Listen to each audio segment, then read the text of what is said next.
ओम श्री वैष्णवी नमः। जय श्री राधा कृष्ण। स्वागत है आपका हमारे चैनल पर। आज के इस वीडियो में आप सुनेंगे वैशाख मास के महात्म्य के 7वें अध्याय की कथा और इसके साथ ही सुनेंगे कृष्ण चालीसा। हमारे चैनल पर आपको सभी प्रकार की व्रत कथाएं सुनने को मिलेंगी। तो सभी प्रकार की व्रत कथाएं सुनने के लिए आपको हमारे चैनल को सब्सक्राइब करके बेल आइकन पर प्रेस करना है और आज की कथा अच्छी लगी तो लाइक करना है और शेयर करना है। तो चलिए अब हम सुनते हैं वैशाख मास के महात्म्य के 7वें अध्याय की कथा। 7वें अध्याय में नारद जी बताते हैं कि किस प्रकार से श्रुतदेव ने अपने पिता मैत्र की पिशाच योनि से मुक्ति कराई थी। श्री नारद जी बोले, मिथिलापुरी का धर्मात्मा राजा श्रुतकीर्ति इस अद्भुत चरित्र को देखकर हाथ जोड़कर महात्मा ब्राह्मण श्रुतदेव से कहने लगा, हे महात्मन, मैंने ये बड़ा अद्भुत तथा महात्माओं का आश्चर्यमय चरित्र देखा, जो धर्म के प्रताप से इक्ष्वाकु वंशीय राजा हेमांग की मोक्ष को प्राप्ति हो गई। इस धर्म कथा को विस्तार पूर्वक कृपा करके मुझे सुनाइए। राजा के प्रश्न को सुनकर महात्मा श्रुतदेव धन्य है ये कहकर राजा की प्रशंसा करते हुए बोले, हे मिथिलेश, मैं वासुदेव भगवान में तेरी प्रीति देखकर शुभ भागवत धर्मों का वर्णन तेरे आगे करता हूँ, जिनको जान लेने से प्राणी सांसारिक जन्म आदि बंधनों से छूट जाता है। जैसे शौच, स्नान, संध्या, तर्पण, अग्निहोत्र और श्राद्ध आदि कर्म हैं, वैसे ही वैशाख मास के भी कर्म हैं। जैसे राजा के बिना प्रजा सुरक्षित नहीं रहती, ऐसे ही सत्कर्म के बिना धर्म नहीं रहता। वैशाख मास के समान कोई धर्म सुलभ नहीं है। जैसे जल का घड़ा देना, प्याऊ लगाना, मार्ग में छाया करवाना, बावड़ी, कुआं, तालाब, धर्मशाला बनवाना, सूर्योदय से पहले प्रतिदिन स्नान करना, मधुसूदन भगवान का सुगंधित कोमल पुष्पों से पूजन करना, कथा सुनना, मार्ग से थके हुए लोगों की हवा करना, श्रम को दूर करने वाला गौरस, गुड़ का शरबत पिलाना, जूता, खड़ाऊ, छतरी, पंखा, तिल, शहद, नारियल, ईख, कपूर, कस्तूरी, चंदन आदि सुगंधित वस्तु, शैया, खाट, आम आदि रसीले फल, ककड़ी, दही, पान इत्यादि का दान करना, गऊओं को घास डालना, पूर्णिमा में अन्नदान करना, चैत्र की अमावस्या को करील का दान करना, शरीर पर तेल आदि मर्दन न करना, पत्ते पर भोजन करना, नित्य नैवेद्य धूप दीप करना, फल अन्न आदि का भोग लगाना, गुड़, सौंठ, आंवले, तंदुल, शाक आदि का दान करना, ये सब धर्म वैशाख मास में उत्तम है। स्त्रियों को माधव भगवान का पूजन फूलों से घर या मंदिर में अवश्य करना चाहिए। पूजा नहीं करने से उसके आयु, पुत्र सुख तथा पति के सुख के साधन नष्ट हो जाते हैं। इस माह में विष्णु भगवान, लक्ष्मी, मुनि तथा देवताओं के साथ घर घर जाकर यह देखते हैं कि कौन प्राणी मेरी पूजा करता है और कौन नहीं करता। जो पूजा नहीं करते वे उन्हें महादुखी होने का श्राप दे देते हैं।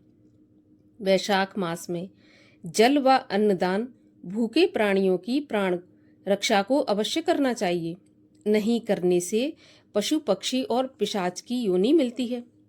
हे राजन, अन्नदान न करने की एक अद्भुत कथा जो मेरे अनुभव की हुई है, सो मैं तेरे सामने सुनाता हूँ। रेवा नदी के किनारे मेरे पिता पिशाच होकर अपनी ही मांस खाते थे। भूख और प्यास के मारे उनका शरीर शिथिल हो गया था। पूर्व संचित दुष्ट कर्मों से उनकी क्षुधा और तृष्णा बढ़ गई थी। छायाहीन सेमल के वृक्ष के पास अन्न न मिलने के कारण उनकी चैतन्यता नष्ट हो गई थी तथा कंठ के बीच में मांस खड़ा हो जाने से कंठ नली का छिद्र सूक्ष्म हो गया था, जिससे ऐसी पीड़ा होती थी कि प्राण जाने का भय रहता था। कुआं, बावड़ी और तालाब के शीतल जल को देखकर वह उसे विष समझता था। मैं गंगा यात्रा के निमित्त जा रहा था। देवयोग से रेवा नदी के किनारे पर पहुंच गया। वहां मार्ग में यह अद्भुत दृश्य देखा कि शालमली के वृक्ष की जड़ में एक पिशाच भूखा प्यासा चिल्लाता हुआ अपना मांस खा रहा है।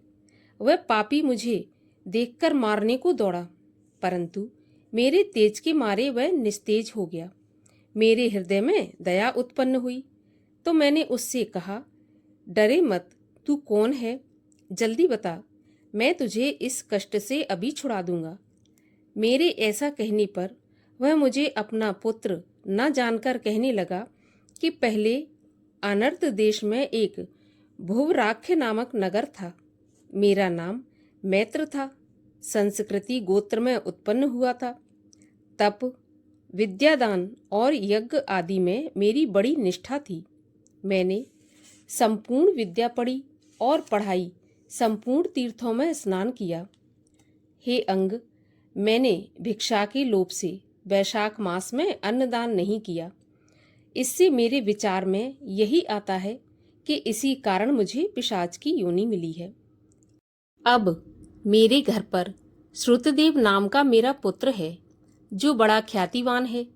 उससे मेरी यह दशा कह देना कि तेरा पिता अन्नदान न करने की वजह से नर्मदा नदी के तीर पर स्वर्ग में न जाकर बड़ा दुखी हुआ अपना ही मांस खाकर वृक्ष की जड़ में पिशाच बन के बैठा है।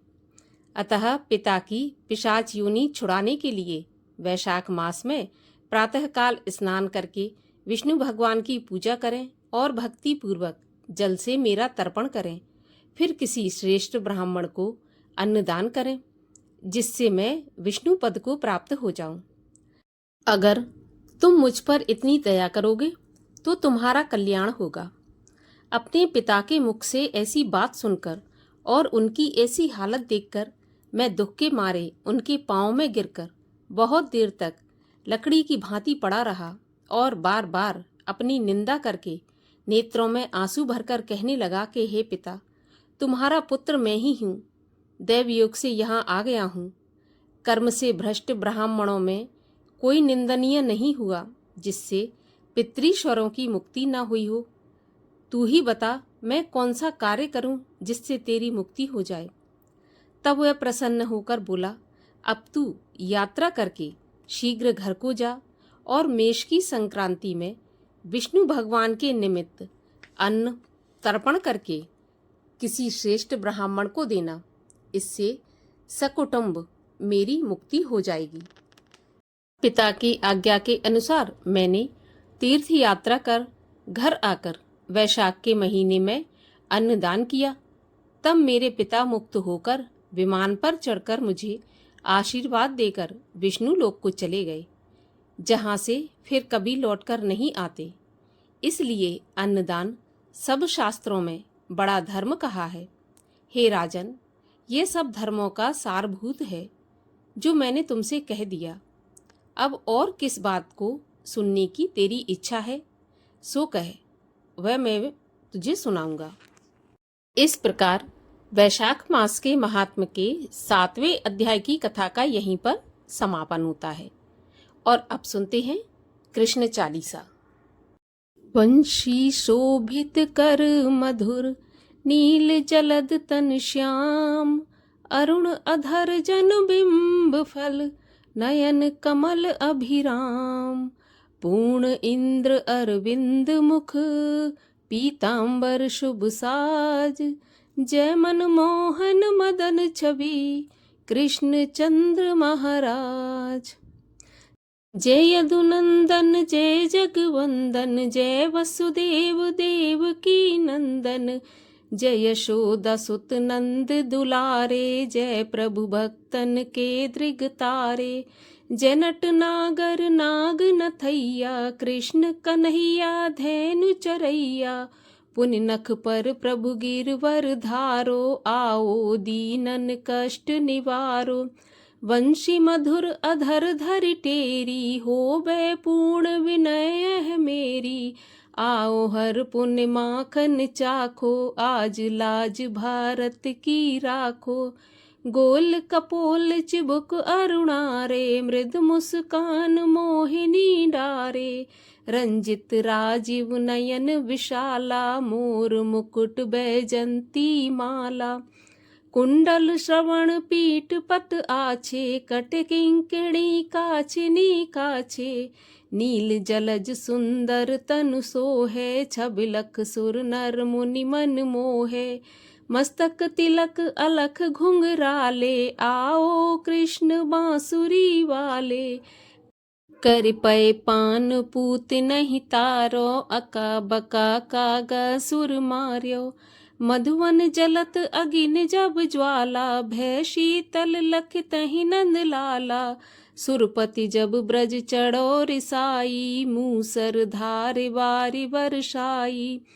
लगत लगत ब्रज चहन बहायो, गोवर्धन नख धार बचायो। लख यशुदा मन भ्रम अधिकाई, मुख मह 14 भुवन दिखाई। दुष्ट कंस अति उधम मचायो, कोटि कमल जब फूल मंगायो। नाथ कालियहि तब तुम लीने, चरण चिन्ह दे निर्भय कीने। करे गोपिन संग रास विलासा, सबकी पूरन करी अभिलाषा। केतिक महा असुर संघारो, कंसहि केस पकड़ दे मारो। मातु पिता की बंदी छुड़ाई, उग्रसेन कह राज दिलाई। महि से मृतक छयो सुत लाए, मातु देव की शोक मिटाए। भौमासुर मुर दैत्य संघारी, लाए 10 सहस कुमारी। दे भी महि तृण चीर संघारा, जरा सिंधु राक्षस कह मारा। असुर बकासुर आदिक मार्यो, भक्तन के तब कष्ट निवार्यो। दीन सुदामा के दुख टार्यो, तंदुल 3 मूठ मुख डार्यो।